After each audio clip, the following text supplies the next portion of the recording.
Hello बच्चों, welcome to R D study time. और अब हम देखेंगे प्रश्नावली 6.2 का प्रश्न 9 है।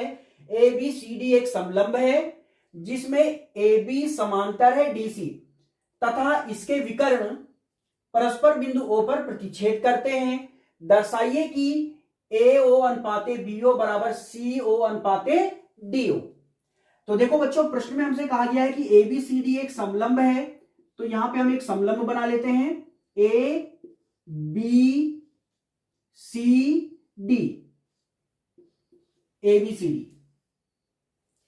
अब बताया गया है कि जिसमें ए बी समांतर है डीसी के, ए बी समांतर है डीसी के, ए बी डीसी के समांतर है। मैं यहां लिख भी लेता हूं कि दिया गया है। हमें क्या दिया गया है यहां लिखेंगे, सिद्ध क्या करना है ये भी लिखेंगे हम लोग, सिद्ध करना है। तो देखो बच्चों, हमें दिया गया है कि ए बी समांतर है डीसी के, ए बी समांतर है डीसी के तथा इसके विकर्ण परस्पर बिंदु ओ पर प्रतिच्छेद करते हैं। इस समलंब के विकर्ण बिंदु ओ पर प्रतिच्छेद करते हैं। दर्शाइए कि हमें ये दर्शाना है, ये हमें सिद्ध करना है। हमें सिद्ध करना है ए ओ बटे बी ओ बराबर सी ओ बटे डी ओ। तो देखो बच्चों, प्रश्न को चलने के लिए अगर हम देखें आधारभूत समानुपाती प्रमेय, तो उसमें क्या होता है, त्रिभुज की एक भुजा के समांतर कोई एक रेखा होती है। अगर हम यहां किसी भी त्रिभुज में चले, जैसे ए बी सी में चले, इस त्रिभुज में किसी एक भुजा के समांतर कोई रेखा नहीं है। अगर हम चले बी डी सी में, तो इस त्रिभुज में भी त्रिभुज की किसी भी एक भुजा के समांतर कोई रेखा नहीं दिख रही है। तो हम क्या करेंगे, यहां पे ओ से जाती हुई एक ऐसी रेखा खींचेंगे ओ ई, जो कि ए बी के समांतर है। और हम जानते हैं कि ए बी और डीसी समांतर है, ये हमें दिया गया है।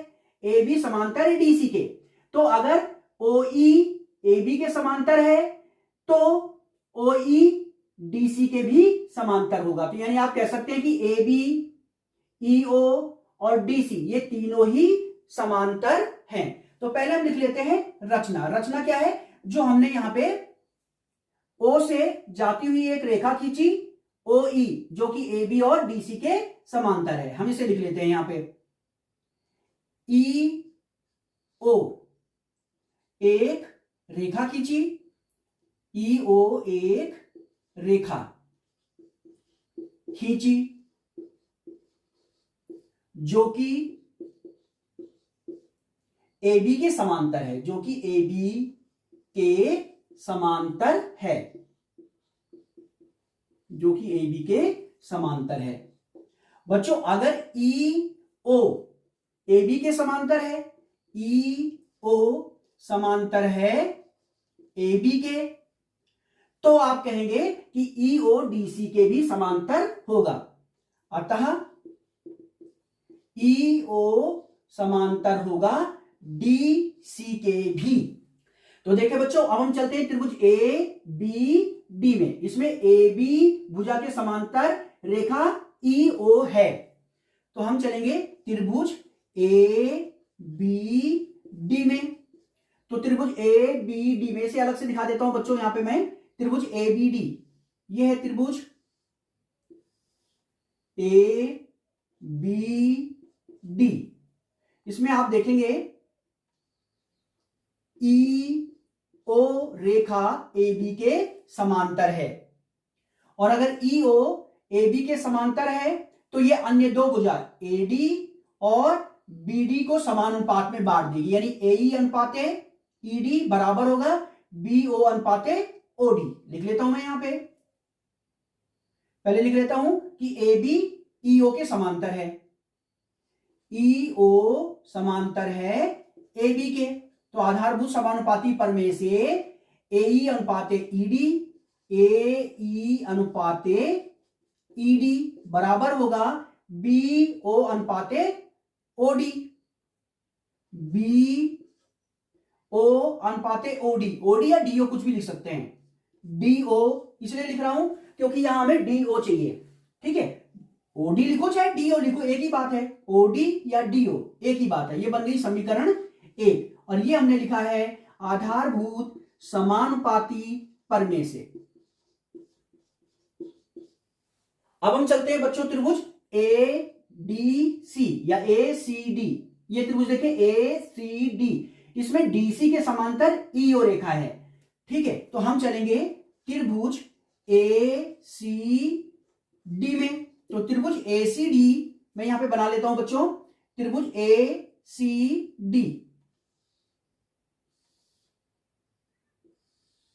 ये त्रिभुज है ए सी डी। तो त्रिभुज ए सी डी में ई ओ रेखा, ई ओ रेखा डीसी के समांतर है। तो यहां हम लगाएंगे आधारभूत समानुपाती प्रमेय, तो एई अनुपाते ईडी बराबर हो जाएगा एओ अनुपाते ओसी।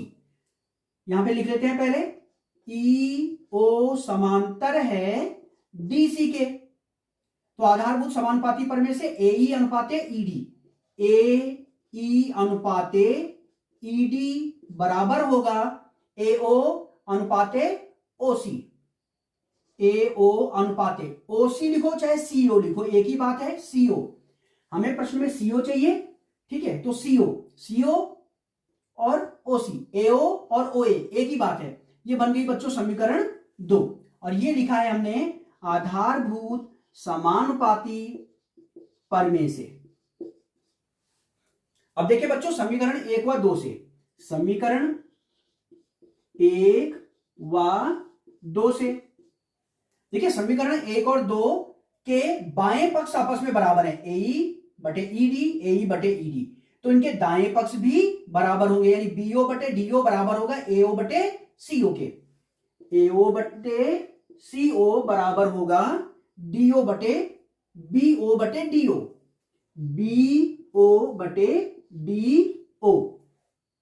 अब बच्चों देखिए हमें सिद्ध क्या करना है, हमें सिद्ध करना था एओ बटे बीओ, यहां बीओ चाहिए और यहां चाहिए सीओ, तो हम इसे कर लेते हैं बच्चों क्रॉस मल्टीप्लाई, ठीक है। यहां सीओ को ले जाते हैं और बीओ को इधर ले आते हैं, ये भाग में इधर गुणा में जाएगा, ये गुणा में इधर भाग में आएगा, इसको ऐसा लिख लेते हैं एओ बीओ को यहां ले आएंगे, बीओ बीओ बराबर, अब बीओ की जगह पे ले जाएंगे सीओ को, तो सीओ बटे डीओ। आप ऐसा भी कर सकते हैं, पहले क्रॉस मल्टीप्लाई कर ले, इसका गुणा इसके साथ, इसका गुणा इसके साथ, इसके बाद आपको जिस तरह से ये चाहिए उस तरह से आप उसे बना लीजिए, ठीक है। हमने यहां पे सीओ को यहां ले गया हूं और बीओ को इधर ले आया हूं, तो एओ बटे बीओ बराबर हो गया सीओ बटे डीओ, और यही हमने सिद्ध करना था। ये देखिए बच्चों एओ बटे बीओ बराबर सीओ बटे डीओ, और यही हमने करना था सिद्ध। तो ये था प्रश्न 9 और अब हम देखते हैं अगला प्रश्न। तो चलिए अब हम देखते हैं बच्चों प्रश्न 10। प्रश्न 10 है, एक चतुर्भुज एबीसीडी के विकर्ण परस्पर बिंदु O पर इस प्रकार प्रतिच्छेद करते हैं कि एओ बटे डीओ बराबर सीओ बटे डीओ है, दर्शाइए कि एबीसीडी एक समलंब है। देखिए प्रश्न में हमसे कहा गया एक चतुर्भुज,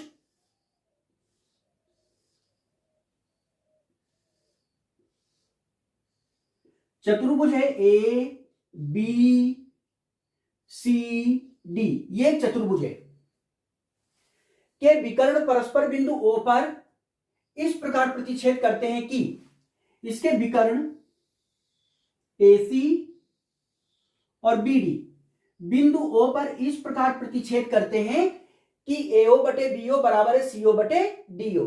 तो हमें सिद्ध करना है कि ABCD एक समलंब है। तो बच्चों देखिए प्रश्न में हमें दिया क्या गया है, दिया है प्रश्न में हमें दिया गया है कि एओ बटे बीओ बराबर सीओ बटे डीओ, ये हमें दिया गया है, एओ बटे बीओ बराबर सीओ बटे डीओ। अब देखते हैं हमें सिद्ध क्या करना है, हमें सिद्ध करना है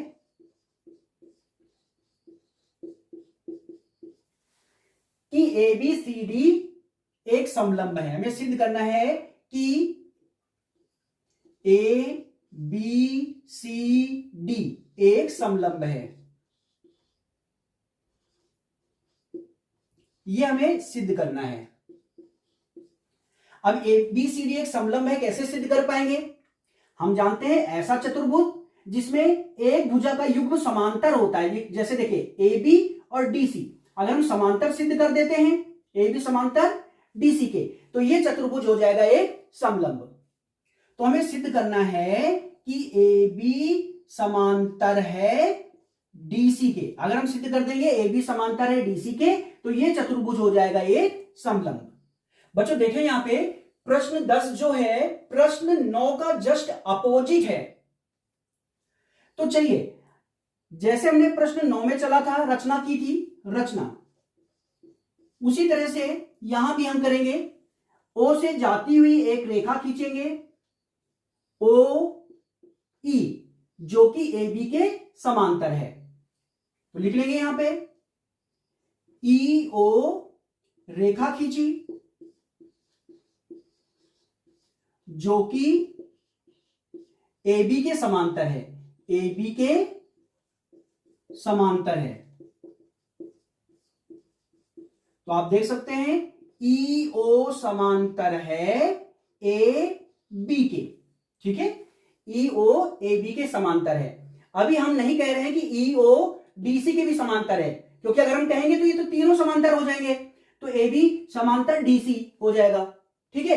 तो ये हम सिद्ध करेंगे कि भाई EO DC के भी समांतर है, और अगर EO DC के भी समांतर है, ये हमने सिद्ध कर दिया, तो आप देखेंगे AB, EO और DC ये तीनों ही समांतर हो जाएंगे, यानी AB समांतर हो जाएगा DC के, और यही हमने सिद्ध करना था। तो चलिए अब हम चलते हैं बच्चों त्रिभुज ABD में। त्रिभुज ABD में त्रिभुज की भुजा AB के समांतर एक रेखा है EO, ठीक है। इसको मैं यहां पे बना भी लेता हूं, उससे पहले लिख लेता हूं यहां त्रिभुज ABD में EO समांतर है AB के, ठीक है, EO समांतर है AB के, और ये जो त्रिभुज है ये यहां पे मैं बना लेता हूं, ये A, ये है B और ये है D, और आप देखेंगे EO रेखा AB के समांतर है।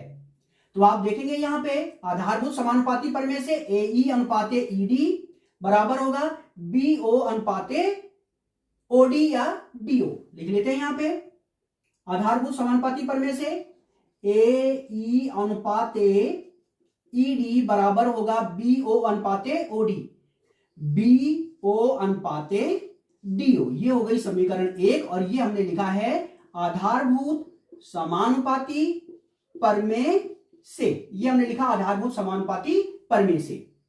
अब देखो बच्चों, हमें प्रश्न में दिया गया है AO बटे BO बराबर CO बटे DO। AO बटे BO बराबर CO बटे DO, ये हमें दिया गया है। यहां से देखिए बच्चों AO, अब देखो इसे क्रॉस कर लेंगे, क्रॉस मल्टीप्लाई, BO को इधर ले जाएंगे, CO को इधर ले आएंगे, तो ये हो जाएगा AO बटे CO, और इधर हो जाएगा BO बटे DO। ये हो गई समीकरण 2। अब समीकरण 1 और समीकरण 2 को आप देखें तो समीकरण 1 और 2 के दाएं पक्ष आपस में बराबर है, BO बटे DO, BO बटे DO, तो उनके बाएं पक्ष भी बराबर होंगे। तो उनके बाएं पक्ष बराबर लिख लेंगे समीकरण 1 व 2 से, समीकरण 1 व 2 से AE बटे ED, AE बटे ED, AE बटे ED बराबर होगा AO बटे CO के।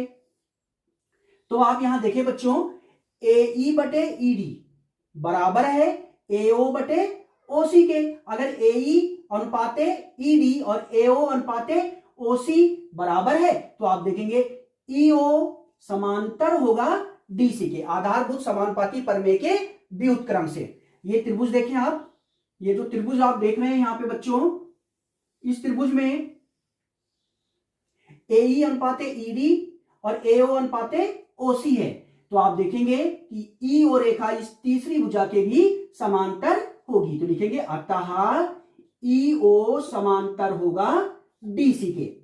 तो अगर EO DC के समांतर है, इससे पहले आपने देखा था कि EO AB के समांतर है, तो ए बी, ई ओ और डी सी ये तीनों ही समांतर होंगे, यानी ए बी डी सी के समांतर होगा। तो आप लिख सकते हैं अतः ए बी समांतर होगा डीसी के। और अगर ए बी डीसी के समांतर है तो देखिए बच्चों, अगर ए बी डीसी के समांतर है तो ए बी सी डी एक समलंब है, इसलिए